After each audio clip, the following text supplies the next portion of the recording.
thank you for joining us. I'm Ashley Hurley with this LMU Tri-State News update. The description of the man who allegedly robbed a local business at gunpoint has now been released. According to the report, the man walked into the Harrogate Payday and drew a revolver, pointed at the cashier, and demanded $500. The cashier's son entered the store and the man fled the scene on foot with $100 in cash. The Claiborne County Sheriff's Office was dispatched to the scene and a full investigation is still underway. The suspect is described as a younger male standing 5 foot 8 inches tall and weighing approximately 120 pounds. During the robbery, he was wearing a white flannel coat with a gray hood, dark blue pants, black jersey gloves, black ball cap, and a black mask over his face.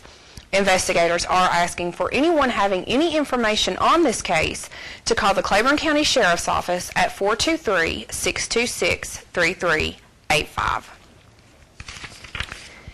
Indictments are expected to be handed down in the next session of Claiborne County Grand Jury after a search warrant was executed last Wednesday.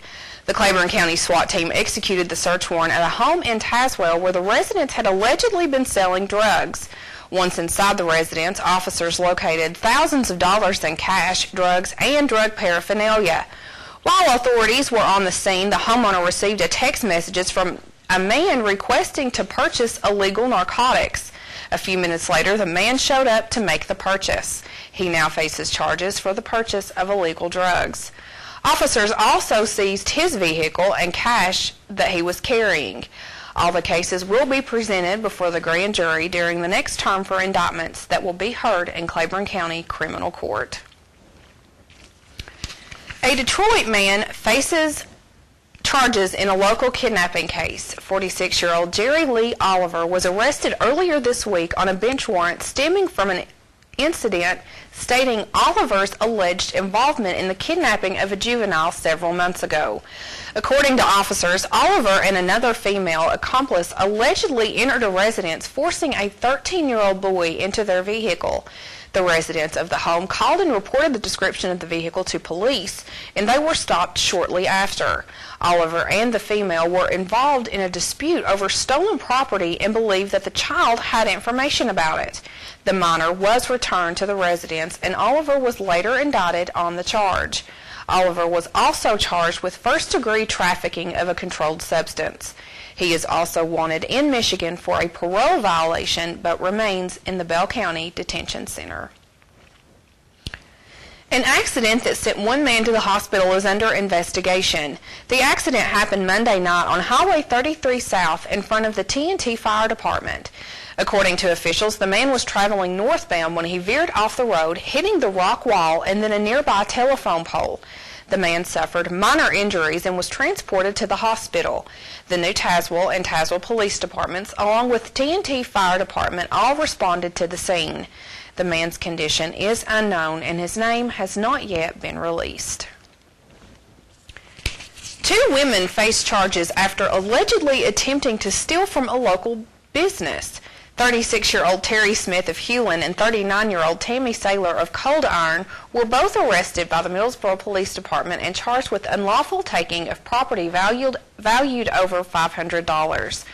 According to the report, an employee witnessed the 2 women working together in an attempt to steal over $600 worth of merchandise from the store.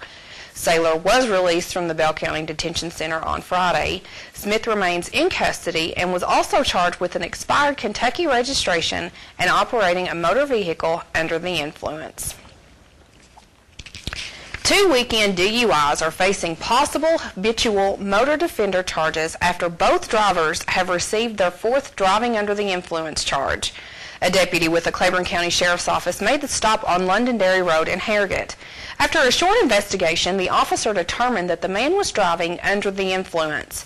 After booking the man into jail under a false name, it was later discovered that he was a fugitive from North Carolina.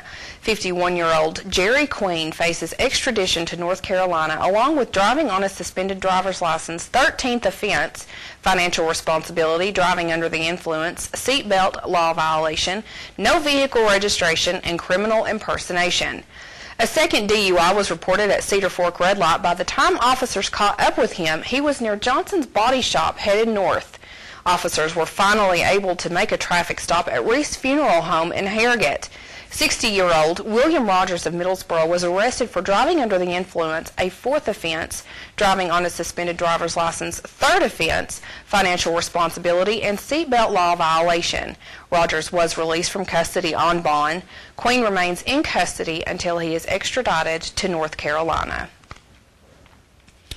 A young man faces charges for giving officers resistance after wrecking his vehicle while intoxicated. Chad Green was found with two other males after hitting an embankment on Keck Road. According to the report, Green had slurred speech and had a strong odor of alcohol on his breath. Officers performed a field sobriety test and discovered that he was under the influence of a narcotic and alcohol. They attempted to place him under arrest, but he pushed officers away and fled on foot. After officers caught him, they transported him to the Claiborne County Jail, where he was then taken to the hospital for his injuries. He was cited into court and will appear later this month for his charges. Thank you for joining us for this LMU Tri-State News Update. For everyone behind the scenes, I'm Ashley Hurley.